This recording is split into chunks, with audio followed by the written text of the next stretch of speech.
¿Cómo va a querer que le apodemos durante la entrevista? Pues mira, normalmente aquí todo el mundo me llama Joker. Joker. Vale. ¿Ha participado usted en el Alacrán, en el Susana, en el rescate de la reina francesa, en alguna de estas operaciones? Sí, estuve en la operación Tribal Cat en el año 2012, quiero recordar. ¿Y la operación Tribal Cat en qué marco internacional se desarrollaba? Estaba dentro de la operación Atalanta. Dentro de la operación Atalanta. Ok. Y exactamente estábamos embarcados, creo que era Task Force 431, que creo que sigue manteniendo el mismo nombre, pero pero tampoco te sé decir exactamente si en aquel momento. Son muchos años, he pasado 6 veces por allí y no recuerdo. ¿Cuál era el fin general de aquella operación? Bueno, en aquella operación, De Atalanta. sí, en aquella operación, sobre todo en aquella época, que era una época que había mucha más actividad en el Océano Índico, era la lucha contra la piratería. Ujú.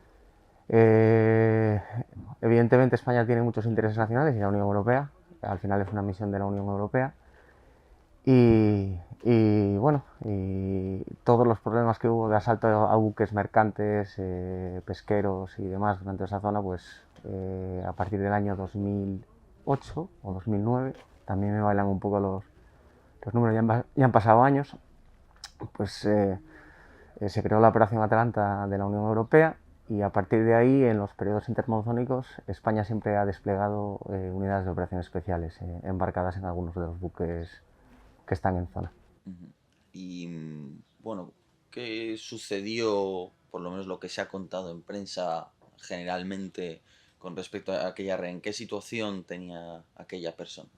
Bueno, o sea, todo aquello han pasado, tienes que perdonarme porque han pasado muchos años, pero bueno, todo lo que pasó alrededor, o sea, nosotros estamos haciendo el trabajo que hacíamos habitualmente, allí entran distintos informes de inteligencia de distintas acciones de piratería que suceden, y si no recuerdo mal, pues esto fue secuestraron un pequeño velero, no era un velero, era un catamarán francés, Ujú.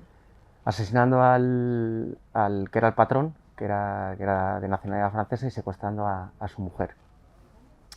A partir de ahí se inició un protocolo de búsqueda que estaba dentro de los procedimientos habituales, sobre todo los barcos, que al final aquella zona, todo el Golfo de Adén, el Océano Índico es enorme, entonces hay muchos barcos, pero evidentemente cuando hay un incidente se retasquea al barco y a las unidades que están más cerca del incidente. Ujú. Sí, perdón. Sí, no, no, perdone, nada. El buque al que hace alusión era un buque de recreo, era un buque Sí, era un, mercante. era ¿Qué un buque. tamaño tenía? Una Era, pequeña descripción. era un buque de recreo, un catamarán. No recuerdo exactamente las medidas, pero no sé, podría ser el típico catamarán mediano de, no sé, 12 metros, Ajá. 10 metros, no le sé decir, ¿no? Pero creo que viajaban solo 2 personas, con lo cual O sea, más no era grande un no creo que enorme fuera. buque, No. digamos, Además, no era típico porque lo que un es. yate de estos muy lujosos que vemos a No, veces. no, no. Y además, quiero recordar que o sea, en aquella época lo típico era abordar un mercante o un pesquero o algo que tuviera que aportarles económicamente algo más. Ujú. Entonces, habían asesinado, entiendo, piratas somalíes. Sí, piratas somalíes cerca del Cuerno de África, pues en alta mar habían abordado el buque, asesinado al patrón del buque y secuestrado a su mujer. Y aquellos piratas, normalmente, ¿cómo iban armados? ¿Tomaban algún tipo de sustancia estupefaciente que les hiciera Sí, estar en un estado distinto al de una persona normal? sí, bueno, lo primero, no suele ser gente que tenga demasiado adiestramiento, Ujú. porque no dejan de ser pescadores que pasan a hacer otras actividades ilícitas y a buscar dinero fácil. Entonces, eh, son gente que, bueno, evidentemente están en esa zona, es muy habitual el consumo de cat, está muy metido en la sociedad y además no está mal visto. Y es al final es una sustancia estupefaciente que les tiene que les tiene, bueno, que les tiene todo el día encendidos, ¿vale? Ujú. Entonces, bueno, esta parte me queda un No, poco no, pillado. no, no, no. Bueno, al final son sustancias estupefacientes que lo que le tienen es es todo el día encendido. Utilizan armas típicas en el mercado negro. En esa zona, pues fusiles de calibres medios o de calibres ligeros, sobre todo AK-47, y luego pues todo tipo de pertrechos para saltar un barco, de escaleras, escalas, y luego todas las embarcaciones que se utilizan en esa zona, esquifes. ¿Cómo es un esquife? Si nos lo pudiera hacer una Sí, pequeña un descripción, esquife, velocidad así. Hay varios tipos, pero los más comunes son los yemeníes y bueno, al final no dejan de ser embarcaciones de madera, muy afiladas, rápidas, pero con poca maniobrabilidad. Entonces, los hay de distintos tamaños, pues pueden llegar a entrar, no sé, hasta 14, 15 personas, por lo menos en aquella situación. Por lo menos podían haber entrado 14, 15 personas, apretadas, pero entraban. También tiene que pensar que cuando van a alta mar necesitan llevar mucho combustible, porque no estamos hablando de acciones que realicen en la costa a 5 millas, porque los barcos no van a 5 millas. Es una zona peligrosa y todo el mundo sabe que es una zona peligrosa, y más en aquella época. Entonces, o utilizan barcos nodriza, digamos, que asaltan, les meten más hacia alta mar y luego desde esos puntos intentan acercarse a todo lo que encuentren, o simplemente llevan muchísimo combustible, llevan bidones de combustibles muy grandes. O sea, he entendido bien, ellos asaltan un buque grande, lo toman y lo usan de base a Sí, operaciones a para veces sí, proyectarse a en veces sí. una... Bueno, todo lo que les dé la imaginación, al final aquí no hay reglas. Entonces, pero sí, o sea, es uno de los procedimientos que suelen utilizar o que solían utilizar en aquella época. Todo va cambiando, ¿no? Esto es el juego del gato y el ratón, al final. Y por ejemplo, cerca de Socotra, en pequeñas islas, en lugares como Perim, cerca del estrecho de Bab el Mandeb, ese tipo de islas deshabitadas se utilizan, por ejemplo, para establecer campamentos temporales o para ocultar suministros. Bueno, se utiliza todo lo que está de su mano y además es muy cíclico. O sea, los campamentos piratas, por ejemplo, como tal, son poblaciones, pero allá hay muchísima población nómada que se mueve. Entonces, en un mes puede ser un hervidero y al mes siguiente no va a haber nadie. Al final, los periodos monzónicos, pues lo que hacen es que todo este tipo de gente que vive de la mar, que vive, bueno, tienen que moverse y buscar mejores caladeros, y al final no dejan de ser muchos de ellos pescaderos, o al menos mezclarse entre las poblaciones pesqueras. Entonces ellos son piratas profesionales específicamente dedicados a ellos, o más bien son piratas de fortuna que en un momento concreto deciden coger un Kalashnikov e intentar dedicarse Pues a... hay de todo. Hay de todo. Al final es un negocio que puede llegar a mover muchos millones de...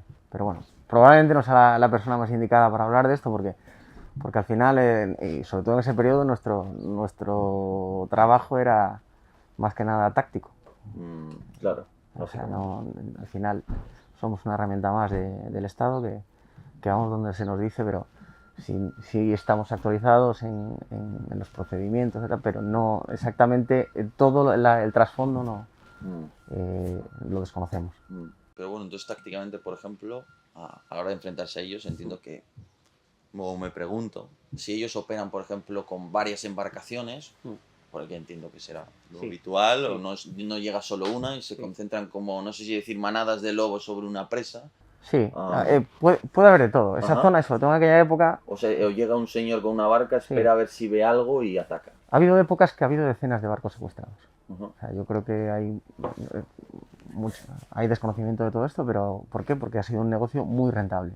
Entonces, desde pequeñas células que trabajan solas a grandes grupos, a más organizados por alguien fuera, incluso del país, o sea, puede haber de todo. Entonces, la organización es muy variopinta, no están acogidos, no es una unidad regular que se acoge a unas normas, a unas tácticas, a unos procedimientos, no, simplemente buscan lo mejor, lo que les funcione, y si les funciona lo repiten. Entonces utilizan desde embarcaciones más pequeñas a embarcaciones más grandes, sistemas para subirse a un barco de lo más variopinto y de lo más ingenioso y bueno, al final lo que buscan es dinero rápido y dinero fácil. Y el dinero rápido y fácil es pedir secuestrar un barco, acercarlo a un caladero que lo tengan controlado para que es simplemente, pues si son poco personal el que asalta un barco, lo acercan a un caladero que lo tengan controlado y pueden llenarlo con 40, 50 personas hasta que la naviera, que le sigue siendo rentable pagar un rescate copioso, pero que para ellos no es nada en comparación con lo que le puede aportar ese barco o ese pesquero, pues no deja de ser un negocio muy, muy rentable. ¿Y qué representa para usted su país, nuestro país? Para mí, mi país, bueno, pues empezando que por suerte soy hijo de militar y crecí prácticamente como digo a mi padre, con una bandera de España en la puerta de mi casa. Yo no tengo el recuerdo de haber querido hacer otra cosa en mi vida, ¿no? Entonces, bueno, tengo creo que la gran fortuna de dedicarme al oficio que he elegido y además dentro del oficio que he elegido, por suerte, he tenido la fortuna también de poder haber pasado los filtros necesarios para llegar a lo que nosotros consideramos la punta de lanza dentro de la Armada, que, no, que es mi ejército, claro. Sí, de nuestro país, claro. Sí. Y por supuesto, mi ejército no deja de ser una de las herramientas que tiene mi país y al final nosotros estamos por y para la defensa del Estado, o para lo que nos pidan. Pero somos una unidad para la defensa del Estado, tanto en territorio nacional como donde sea. En la defensa de los intereses de nuestro país, cuando usted estaba desplegado allí, ¿en qué cree que contribuían al bienestar de nuestro país? Bueno, o sea, al final usted tiene que pensar que nosotros somos una unidad que o sea, muchas veces no te lo planteas, ¿no? Mire, yo en los 24 años que llevo aquí, va a hacer 25 este año, eh, creo que si llevo la cuenta, y también me baila un poco, la verdad que no sé si es que me hago mayor, son 28, 29 países por los que he pasado en la Armada. Entonces uno cuando, a lo mejor la primera vez se lo plantea, ¿no? Pero luego no se lo plantea, simplemente, o sea, tu próximo despliegue, tu próximo destino es este y tu trabajo es este, ¿no? Entonces, evidentemente, si yo me he dejado aquí, pues la juventud, que me considero joven, ¿no? Pero a veces la salud, eh, te dejas tu vida social probablemente por el camino, pero si he hecho esto 22 años, 24 años de mi vida y tengo 43 años, pues si no creo en esto, evidentemente he perdido el tiempo. Y yo no creo que haya perdido el tiempo. Creo que si volviera a hacerlo, si volviera a empezar, volvería a hacer lo mismo, exactamente lo mismo. Ojalá que sabiendo las cosas que sé ahora, ¿no? Porque probablemente siempre las puedes hacer de otra manera, ¿no? Pero sí, o sea, creo que sinceramente, para mí, al menos para mí, no hay nada mejor que esto. Cuando vas por ahí, oye, pues sinceramente es un orgullo llevar la bandera nacional en el brazo derecho, aunque a la mayoría de la sociedad no sabe dónde tiene a parte de las Fuerzas Armadas desplegada, porque ahora mismo no sé los números, pero mientras usted y yo hablamos aquí, en un sitio como este, puede haber 3.000 soldados españoles fuera. Claro. Y yo estoy convencido que, no sé, el 80-90% de la sociedad no lo sabe. Y esos españoles están con una bandera de España en el brazo derecho, defendiendo los intereses en los que cree y los que necesita su país, y sin preguntarlo. Yo creo que no hace falta preguntarlo, que hace falta, simplemente hace falta hacerlo y ya está. ¿Usted cree que la gente es consciente de que, por ejemplo, cuando ustedes se despliegan ahí dan seguridad, evitan que el coste de los seguros navales crezca porque se están secuestrando marineros, porque se están secuestrando mercancías, que al fin y al cabo son las que llegan a nuestras costas, puesto que somos un país marítimo? ¿Usted cree que la gente, la sociedad en general, es consciente de la importancia de las operaciones que realizan ahí? Por ejemplo, para eso, simplemente evitar que el aumento en los costes de transporte naval afecte en cadena a la economía nacional en este caso. Yo estoy convencido de que no. Evidentemente, o sea, al final los problemas individuales, y más en la época en la que vivimos, que todo es voluble y todo es de consumo rápido y fácil, el volumen de información es tan grande, puedes leer algo, puedes ver algo, pero no creo que, o sea, el trasfondo creo que no es conocido, sinceramente. O sea, igual que yo soy desconocedor de muchas cosas que son importantes, ¿no? Entonces, bueno, no es culpa de nadie, ni todo el mundo tiene que saberlo todo, ¿no? Pero sí, sí, no porque no todo el mundo lo sepa no deja de ser importante, bajo mi punto de vista. Volviendo a la misión, Sí. tenemos una REN francesa, por tanto, en ese catamarán. Sí. ¿Y ustedes de qué manera saben que ella está en esa situación? Bueno, al final, un equipo de operaciones especiales recibe unos mimos especiales. Al final, recibes actualizaciones de inteligencia prácticamente diarias, eres mucho más consciente de lo que pasa a tu alrededor, tu zona de trabajo es mucho mayor, y tu responsabilidad tu responsabilidad es mucho mayor, con lo cual, o sea, prácticamente estamos al día de todo lo que pasa, de todos los sensores que tenemos a nuestra disposición. Y los sensores que tenemos a disposición en todas las misiones, sobre todo en ámbito internacional, son los españoles y los que no son españoles. O sea, cualquier informe de un buque francés, un buque italiano o cualquier otro buque que haya por la zona, pues está a nuestra disposición. ¿Y cómo prepararon la operación? ¿Qué equipos iban, si se puede preguntar? ¿Qué medios utilizaron para la infiltración? Bueno, o sea, nada especial, o sea, es que es nuestro día a día. Al final, miren, por ejemplo, una operación como Atalanta es un poco distinta. Una operación como Atalanta, estás embarcado en un buque con todo tu material, pero estás on call en todo momento, estás a lo que salga. Entonces, un equipo va allí y no para, no está sentado. Un equipo está todos los días un equipo para el barco para bucear, un equipo para el barco para hacer maniobras con sus embarcaciones o con sus lanchas rápidas, un equipo hace ejercicios de tiro 3-4 veces por semana, en periodos diurnos, en periodos nocturnos, un equipo se adiestra dentro del barco, un equipo molesta al barco todo el día para no perder las capacidades. Entonces, lo tenemos todo embarcado, prácticamente todo lo que necesitamos lo tenemos embarcado. Por suerte los buques en los que solemos ir tenemos espacio y las misiones allí, o sea, el catálogo de cosas que puedes tener que realizar allí es prácticamente todo nuestro catálogo. Misiones de reconocimiento especial, misiones de acción directa como fue en aquel caso, incluso misiones de asistencia militar si hiciera falta. Y dentro de las tres principales misiones que tiene una unidad de operaciones especiales, nosotros evidentemente estamos especializados en el ambiente marítimo, en las misiones de intervención marítima, con lo cual, o sea, vamos 4 meses y vas con todo. Entonces, ¿qué te preparas? Pues evidentemente, dependiendo de lo que tengamos o qué hacer, pues tienes unos kits y unos paquetes de trabajo que no deja de ser todo lo que preparas diariamente. Pero cuando le digo diariamente no le estoy exagerando. O sea, el que trabaja, nuestro patrón de embarcaciones, trabaja en su embarcación todos los días. Los tiradores de precisión revisan su armamento, revisan sus procedimientos y salen a hacer vuelos ISR de sombra con nuestros pilotos de helicópteros o para toma de fotos en aquella época o toma de vídeo o como sensor de inteligencia todos los días, todos.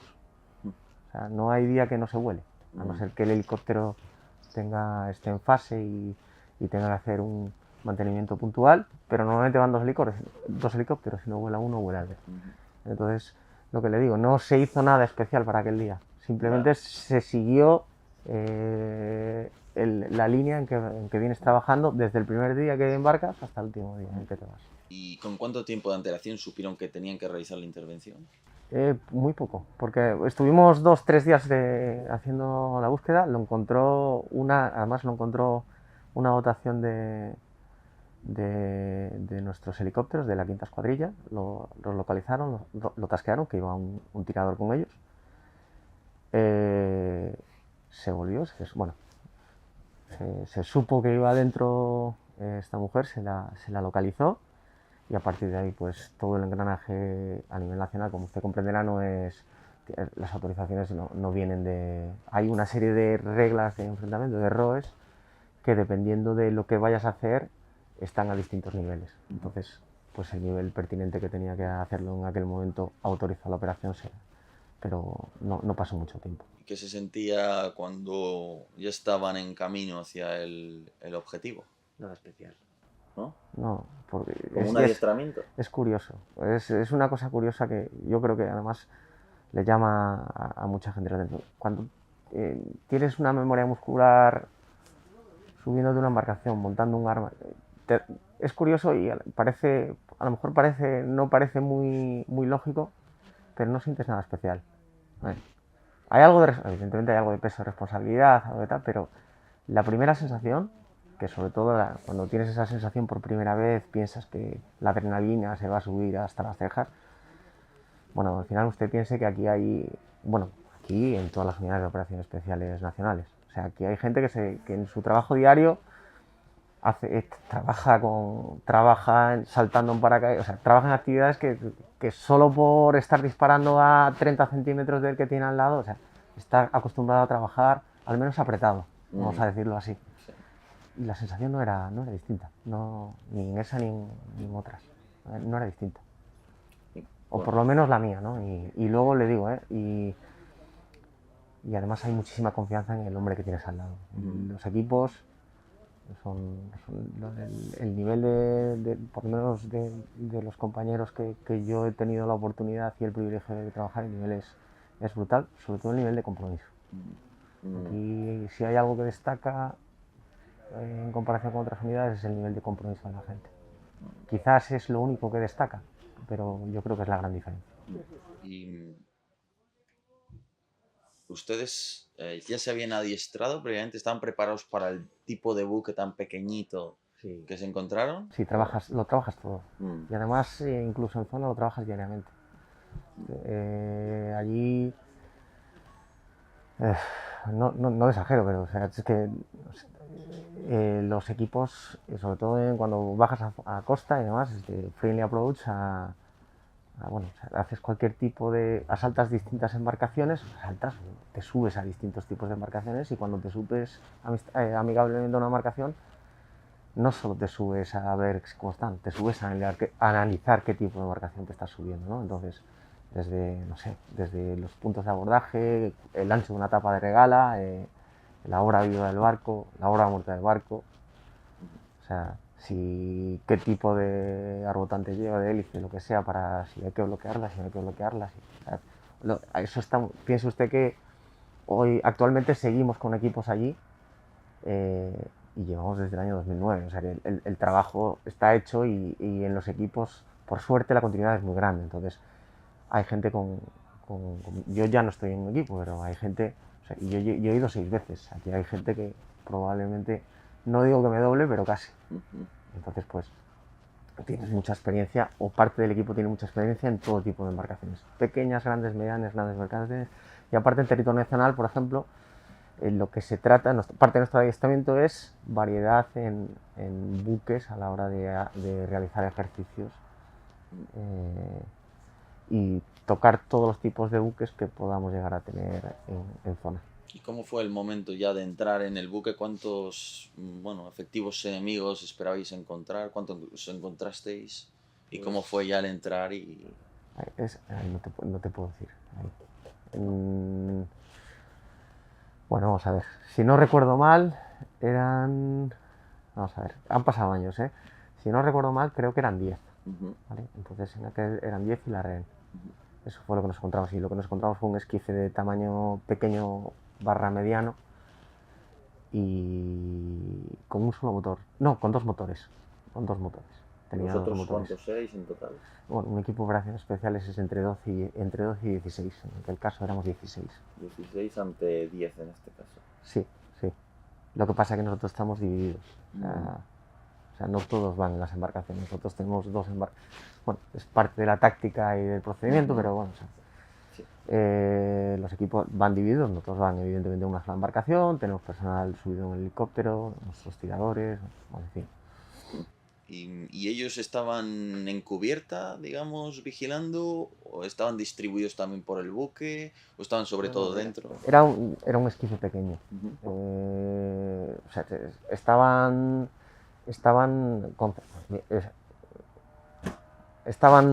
evidentemente, estaban metidos dentro de la embarcación y prácticamente no se podían mover. O sea, el espacio era muy limitado.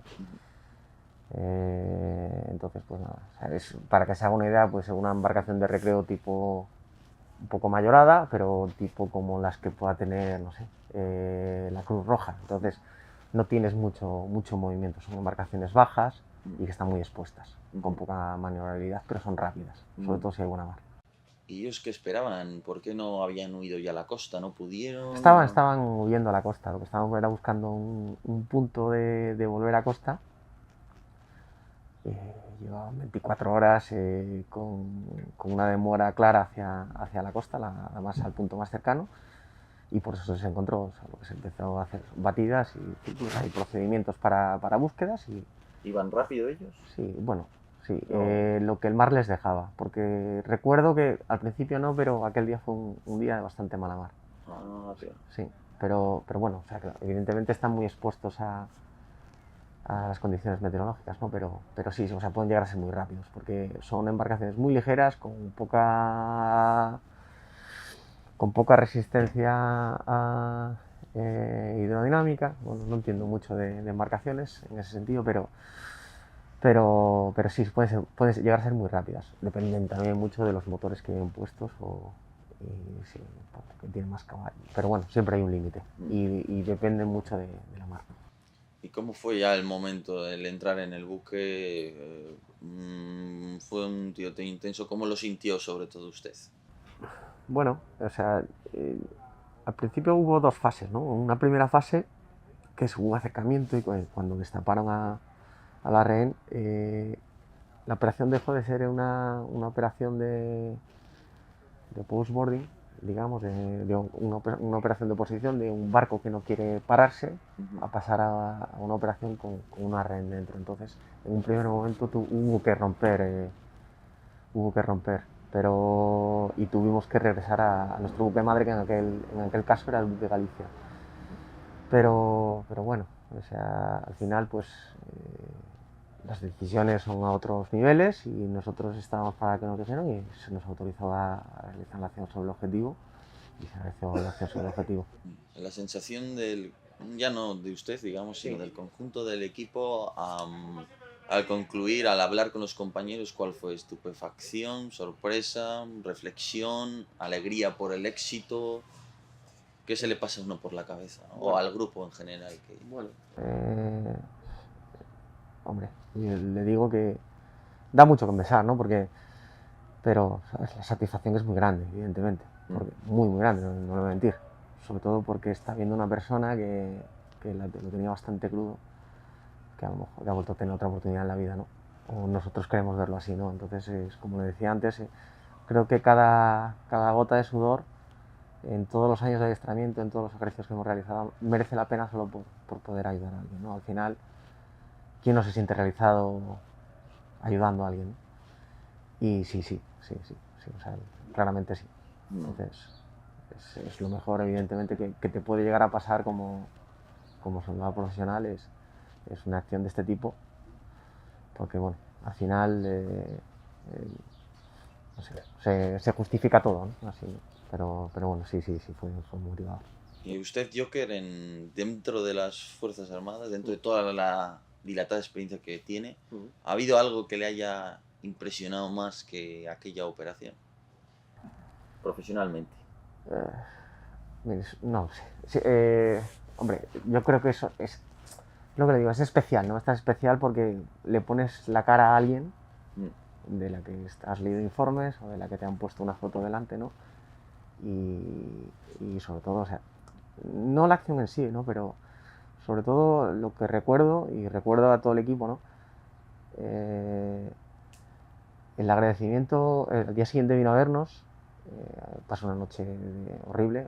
Piense usted que acaban de matar a su marido, que le habían secuestrado 10 hombres y que la llevaban a a las costas de Somalia y sabe Dios lo que iba a pasar con ella, ¿no? Entonces, esa persona dándote las gracias y llorando, bueno, pues, o sea, es una sensación maravillosa.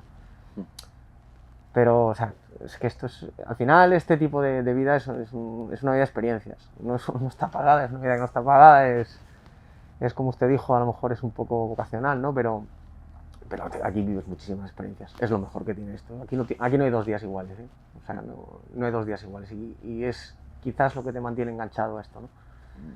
Pero, ¿que es la mejor? Probablemente sí, o sea, probablemente sí. Y sobre todo, haberlo vivido con lo que para mí ha sido lo mejor que he tenido en la vida, aparte de mi familia, que son los compañeros que he tenido durante 17 años en un equipo de operaciones especiales. Y me cuesta un poco hablar, ¿no? Porque lo veo desde otra perspectiva, ya no estoy en un equipo, pero muchos de ellos siguen ahí. O sea, cuando los veo y dicen, joder, ahí están los tíos todavía, me dan envidia a veces, ¿no? Porque no, antes me dolían las piernas, ahora me duele la cabeza, hago otros trabajos, ¿no? pero sí, o sea, yo lo digo, esta gente es la leche. ¿Y ha habido algo comparable en la vida civil aquí? ¿Algo tan...? Bueno, o sea, el nacimiento de mi hijo, la boda con mi mujer, no sé, cosas de mis padres, mis hermanos, al final. Pero, o sea, es distinto, son experiencias distintas, ¿no? Que todo acaba en el mismo sitio. O sea, yo probablemente no sería nada ni hubiera tenido el tipo de vida que he llevado si mi mujer no me hubiera apoyado, ¿no? O mi familia no me hubiera apoyado en su momento, o mi padre, que es militar. O sea, no me hubiera explicado qué era hacer este tipo de vida y este tipo de trabajo, ¿no? Porque es un trabajo, es que no es un trabajo. Esto no es un trabajo. ¿Qué es entonces? No lo sé. Me quedan otros 20 años aquí para averiguarlo, pero esto no es un trabajo. ¿Y hoy cree que estarían igual de preparados para ejecutar aquella operación? Probablemente mejor. Mejor aún. Yo personalmente pienso, y con toda la humildad del mundo, pienso que las generaciones que vienen por detrás son mejores que nosotros. Tienen mejores medios, son más técnicos y cada vez son mejores. Y se va juntando, por suerte, nosotros tenemos mucho personal que se mantiene mucho, o sea, que tiene mucha continuidad en los equipos, ¿no? Entonces, si usted mezcla esa experiencia con nuevos medios técnicos, o sea, creo que es la fórmula definitiva. Esa es mi manera de ver. ¿Y usted cree entonces que la gente que nació hace 20, 22 años, que por tanto son muy jóvenes, van a querer venir aquí, van a querer vivir esta vida, van a querer eso lo tienen, seguir? Mire, eso lo tienen que decidir ellos. No le voy a mentir, esto es duro. Esto es duro. Esto no lo aguanta cualquiera. No, porque el filtro es muy grande. O sea, piense que el 85% del personal de tropa que intenta empezar el curso de operaciones especiales es baja. Ojo, que el que es baja, al menos lo ha intentado. Ha venido aquí y lo ha intentado. Y piense que el 60% de los suboficiales y oficiales que intentan pasar por aquí son bajas. Y son bajas y son gente que viene de academias de 5 años de adiestramiento intenso. Ustedes los han estado viendo por aquí y no van a aprobar. O sea, no saben a lo que van, ¿no? Y aún así fracasan. A nadie le gusta fracasar en la vida. O sea, no le voy a mentir, esto es duro. O sea, tiene un filtro gordo y demás, pero la vida es una balanza y esta unidad más, ¿no? Entonces, la unidad te va a exigir esto para entrar, pero te va a dar muchísimo más. Muchísimo. En mi punto de vista. Esto es una experiencia brutal para algunos que pasan un tiempo con nosotros y es una forma de vida para muchos otros que se tiran 15, 20, 25, 30 años de su vida aquí y nadie les va a agradecer nada. Entonces, el que viene aquí, o sea, tiene que por lo menos saber a dónde viene, ¿no? Entonces, no deja de ser un grupo humano con los problemas de cualquier grupo humano, pero es un grupo humano que para estar en el sitio donde está, probablemente se haya dejado todo lo que tiene personal. Luego esto es una pequeña gran familia y es un sitio maravilloso. Digo, si usted cree en esta institución y creen el trabajo que hacemos, creo que no hay mejor sitio que este.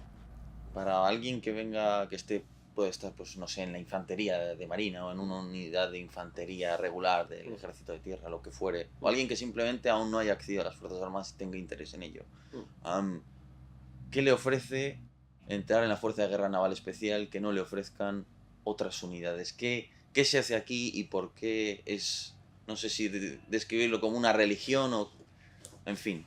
Mire, esto es, al final, bueno, la infantería marina y la armada es un engranaje. Nosotros no somos nadie sin otras unidades. O sea, si no hay un piloto que nos lleve un dotación de vuelo que nos apoye, con nuestras cuerdas, con nuestras tachas, con nuestros procedimientos, no somos nadie. Si no tenemos detrás a una brigada que nos dé a sus especialistas y nos apoye en momentos puntuales, no somos nadie. Somos una unidad muy, muy pequeña, excesivamente pequeña quizás, pero también somos un ejército pequeño. Entonces, ¿qué le ofrecemos? Bueno, al final, primero dolor. No, pero no, hablando en serio, o sea, al final, lo primero, aquí vas a aprender dónde está tu límite. Quizás la pregunta es qué van a ofrecer ellos, no lo sé. Exacto. No, o sea, a ver, aquí al final es una aptitud, ¿eh? O sea, aquí no están las personas más fuertes, ni los más rápidos, ni los mejores en esto, en lo otro, no. Esto es un grupo humano que entra, que lo da todo, los van a llevar al límite y cuando lleguen al límite van a empezar, ¿vale? O sea, te desconfiguran para volverte a configurar, para entrar aquí. Es duro, es muy duro, pero, o sea, pero no, aquí no matan a nadie, ¿eh? O sea, no, lo que pasa es que tienes que estar muy concienciado y sabiendo a lo que vienes. Y luego lo que te viene por detrás. O sea, porque es muy bonito y, o sea, mucha gente ha pasado curso, algunos han pasado curso de operaciones especiales, pero no se han adaptado al ritmo frenético que lleva la unidad, porque lleva un ritmo frenético. Usted piense que Ya no solo entrar, es la vida, ¿no? los equipos despegan todos los años. O sea, y eso lo tiene que soportar todo lo que tu mochila tiene que soportar eso. Tu familia, tus hijos, tu mujer y demás.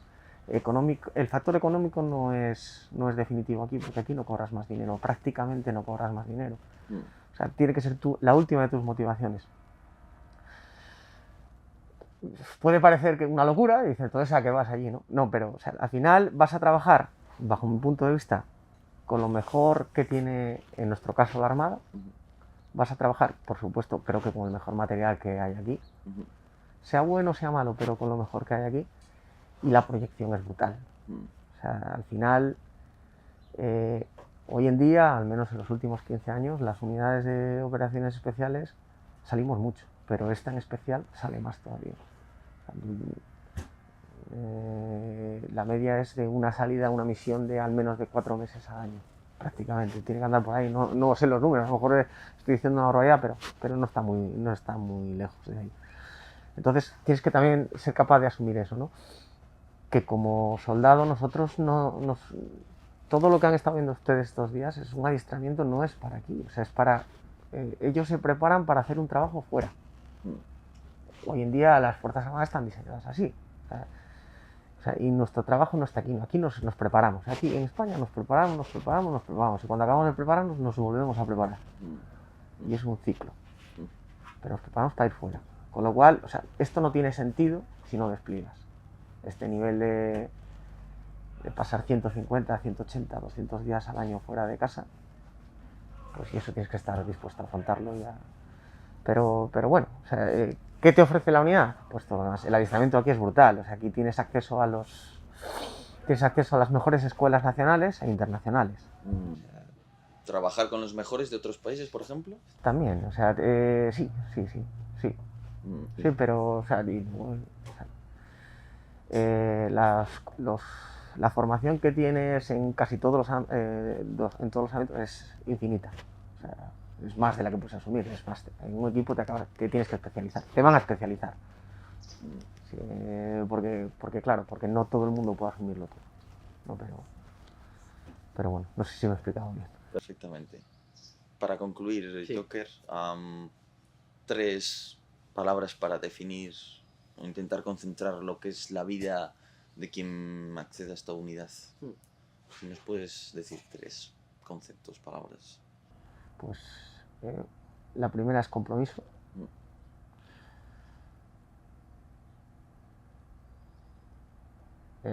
La segunda, por supuesto, es amistad y camaradería. Y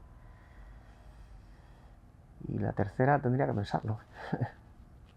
Tendría que pensarlo. Más vale con Puede ser motivación. motivación. Sí, podría ser. Bueno, pues muchas gracias, Joker. Por supuesto. A vosotros. Muchísimas gracias.